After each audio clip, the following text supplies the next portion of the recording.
This is the McVeigh New Testament. It is the King James Bible translated into Spanish by a missionary to Central America.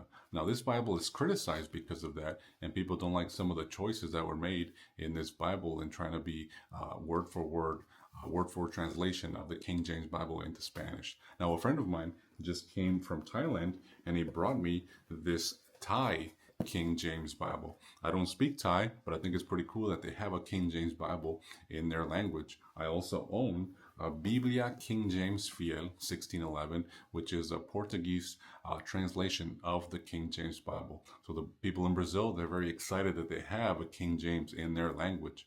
I also have here with me, this last one is a New Testament of the French, the King James translated into French.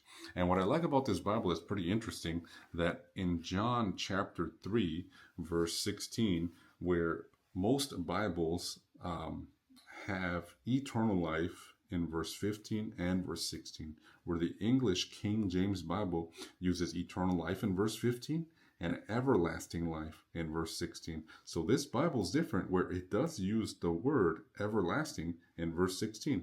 Here, vie sempiternelle, where verse 15 says vie eternelle. So eternal and everlasting. So the Spanish Bibles, they don't make that same distinction like the King James does. So it's pretty cool that the French Bible does do that. So in Spanish, it has eternal life in verse 15 and verse 16, but the word everlasting is in the Spanish Bible.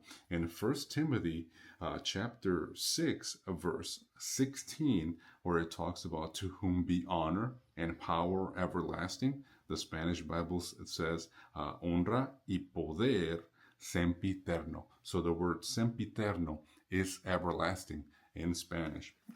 And this Christmas season that just passed, we've actually been singing that word. So in the hymn, O Little Town of Bethlehem, where the verse or the hymn reads in English, yet in the dark street shineth the everlasting light.